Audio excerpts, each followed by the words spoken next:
Hello दोस्तों, welcome back to my YouTube channel. तो इस नेक्स्ट जेएस की सीरीज में आज हम लोग देखेंगे चैप्टर फोर्थ।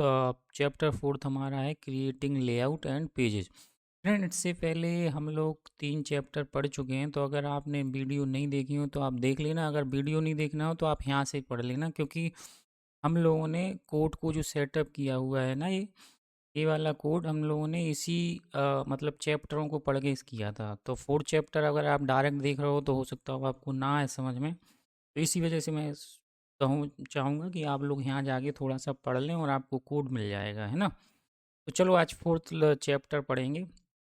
तो फोर्थ चैप्टर है क्रिएटिंग लेआउट एंड पेजेस। तो देखो फ्रेंड, अब इसमें क्या होता है कि मैं आपको थोड़ा सा पहले आइडिया देता हूँ। लेआउट से आपको पता चल रहा, एक लेआउट फाइल होती है जो हम मेन फाइल बनाते हैं, और पेजेज होते हैं, मतलब मल्टीपल पेजेज हो सकते हैं। और हो सकता हो कि हम एक ही लेआउट फाइल बनाएं और एक लेआउट में मल्टीपल पेज कॉल करें। जैसे कि अगर आपने बनाया हो, कभी वेबसाइट पे काम किया हो, तो हम लोग एक हेडर फाइल बना लेते हैं, एक फुटर बना लेते हैं, और उसको एक इंडेक्स फाइल पे इंक्लूड कराते हैं, है ना। अगर आपने लारावेल में काम किया हो तो आपको पता होगा कि उसमें भी एक लेआउट फाइल होती है। तो मतलब ये होता है कि सारा जो एक मेन, मतलब जो भी आप रूट को एक्सेस करोगे तो उसकी एक मेन लेआउट फाइल होती है, और पेजेस उस लेआउट फाइल से निकलते हैं। तो सेम नेक्स्ट जीएस में भी हो रहा है। चलो अब कुछ, अब यहाँ से हम लोग डॉक्यूमेंटेशन पढ़ेंगे और करते चलेंगे, जिससे आपको क्लियर होगा। तो देखो इसमें लिखा हुआ है, ये तो मतलब पहली लाइन कुछ ऐसा नहीं है। अब यहाँ पे देखते हैं नेस्टिंग राउट। अब देखो यहाँ पे क्या है कि फ़ोल्डर का स्ट्रक्चर कैसा होता है। जैसे राउट, अगर आपको हमें लेआउट बनाना, पेज बनाना, उसका स्ट्रक्चर कैसे होता है इसमें, इसको समझने की कोशिश करते हैं। जैसे अगर आप देखोगे डैशबोर्ड, और डैशबोर्ड के अंदर एक और क्या है, इनवाइस। तो यहाँ पे कितने फ़ोल्डर आ गए हैं, यहाँ पे इन्होंने 2 फ़ोल्डर बनाए हैं। डैशबोर्ड जैसे मेन क्या होता है, ऐप फ़ोल्डर होता है, ये देखो ये, है ना। अगर आपको दिख रहा होगा तो ऐप फ़ोल्डर के अंदर इन्होंने पहले क्या बनाया, डैशबोर्ड। फिर डैशबोर्ड के अंदर ये बना रहे हैं इनवाइस। तो ये लिखा हुआ है next JS use file system routing. अब ये होती है फाइल सिस्टम राउटिंग की, मतलब आप फाइल को बनाओ और उन फाइलों को ऐसे कॉल करो, where folder are use to create nested route. अब नेस्टेड राउट यहीं पे हो गया, जैसे कि डैशबोर्ड और इनवाइस। तो ये नेस्टेड हो गया ना, कि इनवाइस हमारा डैशबोर्ड के अंदर है। Each folder represent a route segment. अब जैसे यहाँ पे आप अगर देखोगे कि दो हमारे सेगमेंट हैं, डैशबोर्ड और इनवाइस। तो यहाँ पे इन्होंने क्या किया कि 2 फोल्डर भी बनाए, डैशबोर्ड और इनवाइस।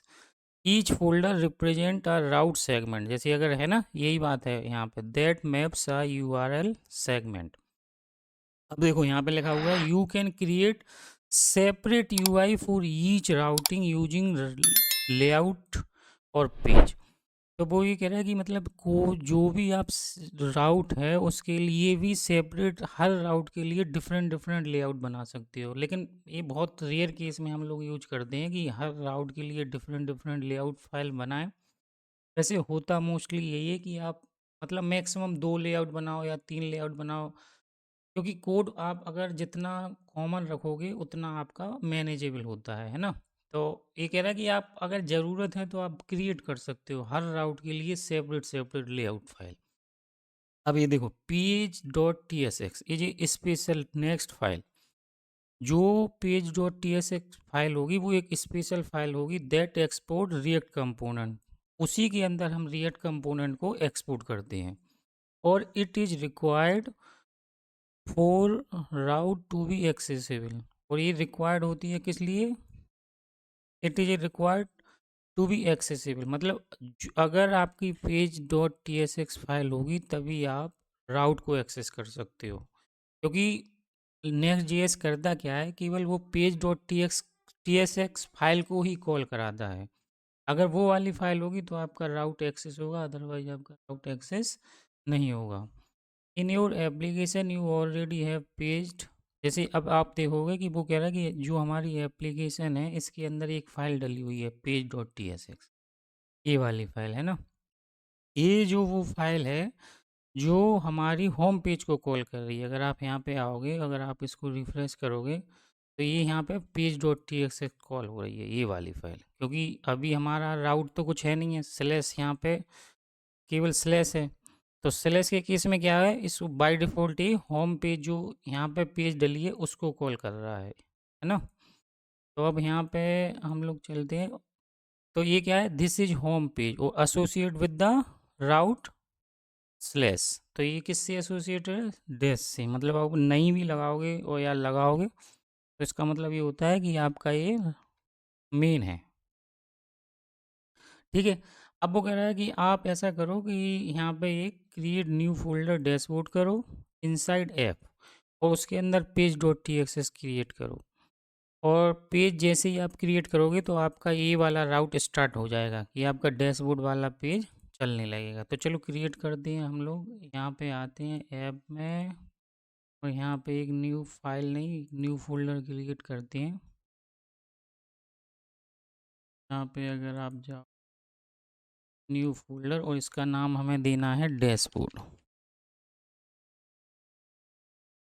ठीक है, हमने डैशबोर्ड दिया। अब डैशबोर्ड के अंदर वो बोल रहा है page dot T S x हमें क्रिएट करना है, तो हम वो भी क्रिएट कर लेते हैं, page dot T S x. ठीक है फ्रेंड, तो यहाँ से आप अगर देखोगे कि हमारा दो काम हो गया, page dot T S X file create हो गई, और ये अब आप अगर यहाँ पे डैशबोर्ड को सिलेक्ट करोगे ना, तो अब आपका हालांकि कुछ नहीं आएगा, लेकिन आपका ये वाला पेज वो कॉल कर देगा। अगर आप यहाँ पे देखोगे, ठीक है, अभी देखो क्या कह रहा है, the default export in export is not react component. अब वो कह रहा है ये डिफ़ॉल्ट एक्सपोर्ट नहीं है, ये एरर आ रही है। देखो ये अभी सॉल्व हो जाएगी, क्योंकि उसने क्या बोला है, क्योंकि यहाँ पे हमें एक्सपोर्ट करना पड़ता है मॉड्यूल। अगर अब यहाँ पे थोड़ा रिएक्ट का पार्ट आ जाता है, तो मैं आपको इसमें एक कोड डालना पड़ेगा हमें ये वाला। जैसे ही आप इसको डालोगे तो ये चलने लगेगा, क्योंकि एक हमारा बाय डिफ़ॉल्ट कंपोनेंट एक्सपोर्ट करते हैं हम लोग। अभी देखो ये चलेगा, है ना, ये आ गया डैशबोर्ड पेज। तो इसमें क्या था कि मतलब ब्लैंक फाइल जैसे हम पीएचपी वगैरह में होते तो वो कॉल हो जाती, लेकिन इसमें एक डिफ़ॉल्ट हमें एक्सपोर्ट करना पड़ता है पेज, तभी उसको वो राउट मानता है, उसको पेज एज ए पेज मानता है। मतलब ये वाला फंक्शन होना बहुत ज़रूरी है, इसके अंदर आप जो कोड लिखोगे वो वहाँ पे रेंडर हो जाएगा। अब उसके बाद आप देखोगे यहाँ पे, now make sure that the development server is running, ये वाला आप देखोगे तो आपका हमारा वो चल गया है ना। This is how you can create different page in नेक्स्ट.js, create file segment using folder and add page file inside it, वो हम लोग कर ही चुके हैं। By having special name for page file नेक्स्ट.js allow you to colocate UI component. अब वो उनका कहना ये है कि अगर आपने मतलब पेज डॉट टी एक्स जो क्रिएट किए हैं उसके अलावा भी हम लोगों को अगर कोई फ़ोल्डर क्रिएट करना है, जैसे test file, other related code and, तो हम वो भी क्रिएट करेंगे, वो भी इंक्लूड इसी में करते हैं। जैसे क्या है कि अगर जैसे सीएसएस से रिलेटेड कोई भी काम होगा वो हमें यहीं पे फ़ोल्डर क्रिएट करेंगे, और अगर कोई जीएस इंक्लूड करानी है तब भी वो यहाँ इंक्लूड करेंगे, तो कोई टेस्ट केसेस बनाने हैं वो उसके भी हम फ़ोल्डर यहीं पे बनाएंगे। बना कहीं पे भी सकते हैं, लेकिन मतलब स्टैंडर्ड यही कहता है कि आप इसी के अंदर बनाओ। तो वो कह रहा है कि अगर आप उनको एक्सेस करोगे तो वो एक्सेस नहीं होंगे। मतलब आप इसको थोड़ा-सा पढ़ लेना, आपको समझ में आ जाएगा कि वो मतलब उससे जो अदर फ़ोल्डर, अदर कंपोनेंट होंगे वो एक्सेसिबल नहीं होंगे। अगर आप चाह रहे हो कि हम यहाँ पे कुछ फ़ोल्डर बनाएँ और उसको हिट करें, तो वो फ़ोल्डर कॉल ही नहीं होंगे, क्योंकि वो केवल पेज डॉट टीएसएस को फ़ाइल को देखता है। ठीक है, तो ये थोड़ा-सा आप इस लिंक पे जाओगे और ये यहाँ पे अच्छे से डॉक्यूमेंटेशन दिया हुआ है, आप इसको देख सकते। उसके बाद आता है क्रिएटिंग डैशबोर्ड पेज, और उसके बाद है कस्टम पेज और इनवॉइस पेज। अब 2 पेज वो ऑल बोल रहा है कि हम लोग इसको क्रिएट कर सकते हैं, तो चलो इन्हें 2 को और क्रिएट कर लेते हैं। अभी देखो कस्टमर के डैशबोर्ड के अंदर है हमारा कस्टमर, और डैशबोर्ड के अंदर है इनवॉइस। तो हम 2 फ़ोल्डर और क्रिएट कर लेते हैं, इसे कॉपी करके यहाँ पे हम फ़ोल्डर क्रिएट करेंगे कस्टमर्स।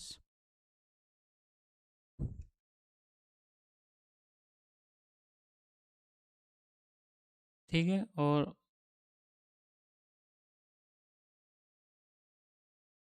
नाम देना था कॉमर्स।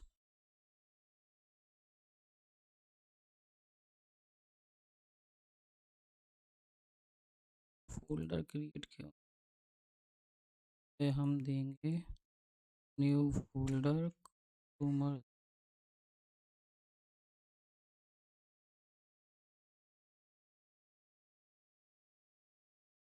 वैलिड फाइल और फोल्डर नेम इसमें दिक्कत हो गई। अच्छा स्पेस है इसमें, ठीक है। ये हो गया कस्टमर्स और एक हमें बनाना है इनवाइस। तो हम दो फोल्डर बना लेते हैं, इनवाइस इस बार ठीक नहीं होगी और यहाँ आए दे। ठीक है, तो दो हमारे फोल्डर बन गए। अब दोनों के अंदर हमें page dot T S x जाननी पड़ेगी, तो मैं वो यहाँ पे मैं पेस्ट कर देता हूँ और इसकी उठा के मैं इनवाइस में कर देता हूँ और यहाँ पे मैं लिख देता हूँ कस्टमर पेज और यहाँ पे मैं लिखूँगा इनवाइस पेज।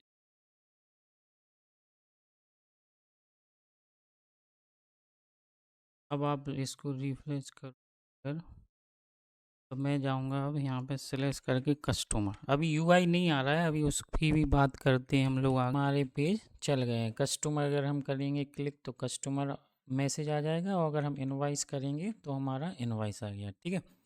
अब हमारा ही बात आती है लेआउट वाली फाइल की। तो अब चलो हम लेआउट बनाते हैं। तो ये देखो क्या बोल रहा है, dashboard have some sort of navigation. अब वो कह रहा है कि डैशबोर्ड पेज आप बना रहे हो क्योंकि डैशबोर्ड के अंदर ही हम लोग दो चाइल्ड राउट बना रहे हैं, कस्टमर इनवाइस। तो अब यहाँ पे नेविगेशन भी तो चाहिए पड़ेगा। तो वो कह रहा है कि जो dashboard have some sort of navigation is shared across multiple pages. तो वो कह रहा है कि जो ये लेआउट मतलब जो एक नेविगेशन है वो कई पेजों पे शेयर होगा, तो वो हम बना वो उस फाइल को हम बनाते हैं अब, है ना। You can use special layout dot T S X file to create U I is share between multiple page. अब ये जो लेआउट फाइल होगी ये मल्टीपल पेजों में क्रिएट होगी। तो ये देखो आप, ये इन्होंने क्या किया, ये डैशबोर्ड के अंदर बनाई है। अगर आप देख रहे होगे ये डैशबोर्ड के अंदर बोल रहे हैं। चलो इसे बना लेते हैं तो और क्लियर हो जाएगा।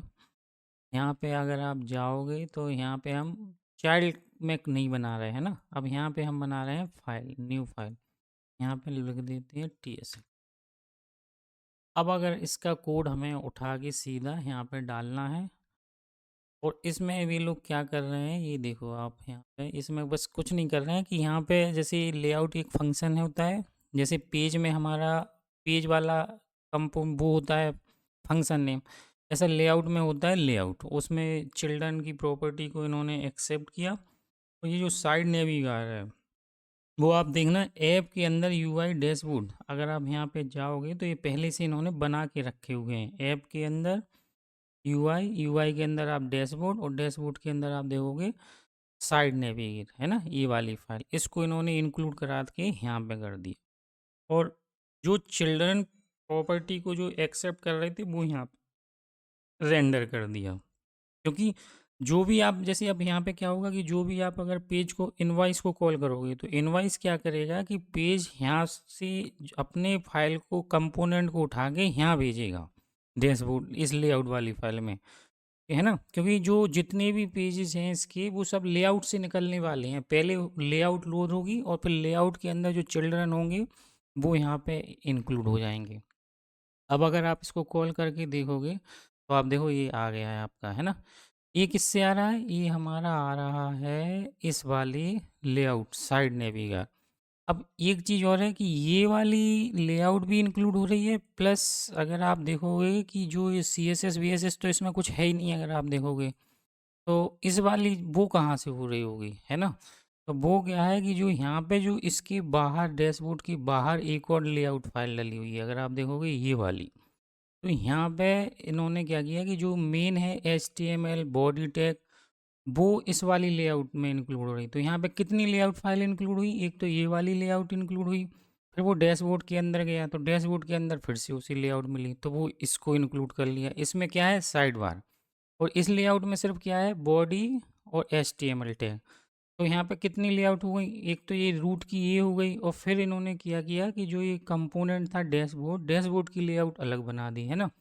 अब ये वाली हो रही, इसी वजह से इसके कलर वगैरह थोड़ा सा आ रहा है, क्योंकि अगर आप देखोगे ये जो जो कलर वगैरह है वो केवल इस वाली लेआउट से आ रहा है, और HTML टैग भी इससे आ रहा है। अगर आप ये देखोगे तो इसमें तो HTML टैग है ही नहीं है।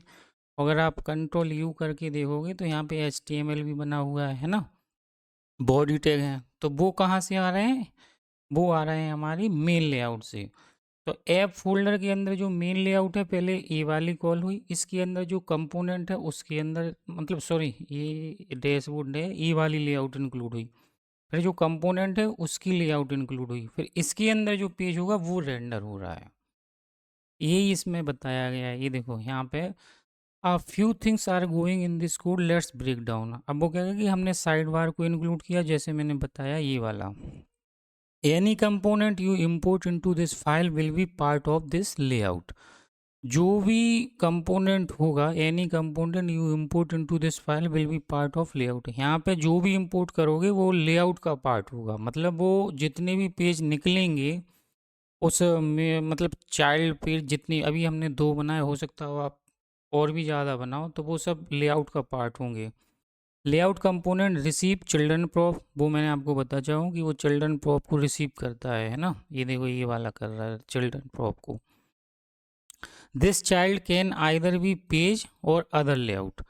अब ये पेज भी हो सकता है और दूसरा भी लेआउट हो सकता है। In your case the page inside dashboard will automatically be nested inside the layout.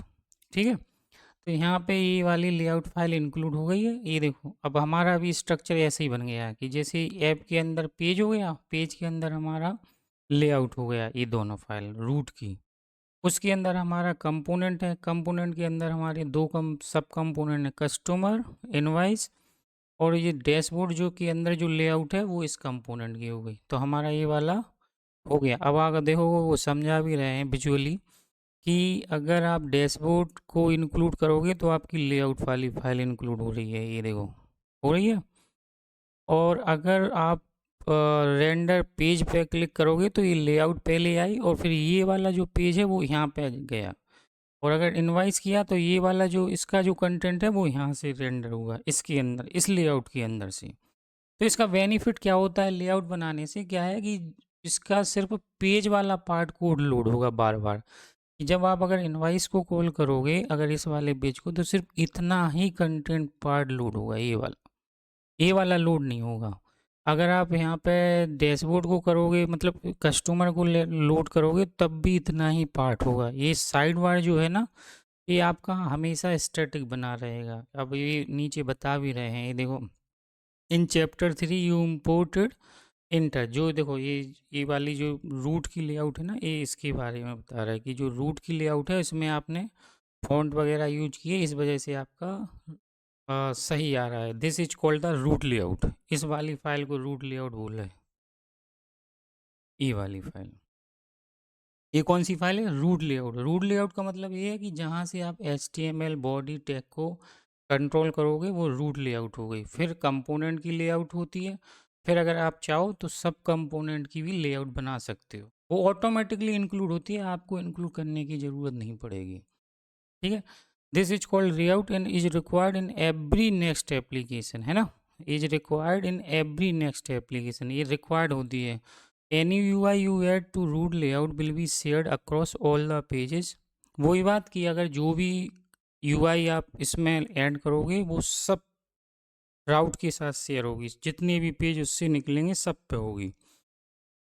You can use root layout to modify your HTML and body text and metadata।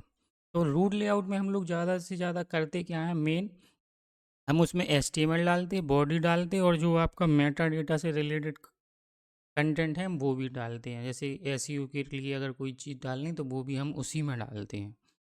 Since new layout you have just created, ये वाली file है ना dashboard के अंदर, is unique to dashboard pages, ये dashboard pages की है। You don't need to add any UI to root layout above. ठीक है, और यहाँ पे अब आपका एक क्विज आ जाता है। तो क्विज में वो कह रहा है what is the purpose of layout file in Next.js। तो ये आप देख लेना कि आंसर क्या है ना। अगर आपको समझ में आया होगा तो आप दे लोगे। और ये आपका लेआउट ख़त्म हो गया है ना। तो इसको देखो मैं समराइज ही कर इसका मैं एक बार और समराइज कर देता हूँ कि इसमें जो भी राउट हमारे चलते हैं उस राउट में बस ये है कि आपकी एक रूट लेआउट होती है, फिर उसके बाद मॉड्यूल वाइज लेआउट फाइल होती है। अगर आपको सब लेआउट जो जो सब कंपोनेंट हैं अगर इसमें भी लेआउट फाइल बनानी है तो आप इसमें भी बना सकते हो, फिर वो भी इंक्लूड हो जाएगी ऑटोमेटिकली, है ना। ये फाइल बेस होती है तो इसमें बस फाइल बनानी होती है। फाइल दो ही बनती हैं, पेज और लेआउट, ये दोनों नेक्स्ट जेएस खुद ही कॉल करता है, खुद ही इंक्लूड करता है, इनमें आपको कुछ नहीं करना पड़ता है। तो बाकी आपको जो भी इंक्लूड कराना है फिर वो आपको कंपोनेंट होते हैं, जैसे कि आपने देखा कि ये यूआई के अंदर हमारा डैशबोर्ड के अंदर है ना, ये साइड नेवी बार था ना, इसको इन्होंने इंक्लूड किया है। अब अगर आप यूआई को कॉल करोगे, जैसे यहाँ पे देखोगे अगर यूआई को फोल्डर को, तो ये कॉल नहीं होगी, क्यों? क्योंकि इसके अंदर page dot T S X file नहीं है। लेकिन डैशबोर्ड को आप कॉल कर रहे हो तो डैशबोर्ड हो जा रही है ना। अगर देखो मैं आपको कॉल करके बताऊँगा यहाँ पे डैशबोर्ड, अगर आप यहाँ पे यूआई लिखोगे तो यूआई कॉल नहीं होगी, ये देखो है ना। क्यों? क्योंकि इसमें page dot T S x नहीं है। अगर जैसे ही इसमें डाल दोगे तो आपका यूआई मतलब वो उसको क्या समझेगा कि ये आपका कंपोनेंट है। अगर उसमें पेज नहीं है तो वो कॉल ही नहीं होगा। और डैशबोर्ड के अंदर हमने डाल रखा है पेज, इस वजह से ये कॉल हो रहा है। तो ये कोलोकेट का पार्ट मैं बता रहा हूँ, ये वाला जो उन्होंने बीच में आपको बताया था, है ना। ठीक है फ्रेंड, तो अगर ये वीडियो अच्छी लगी हो तो लाइक करें, सब्सक्राइब करें। Thank you friend.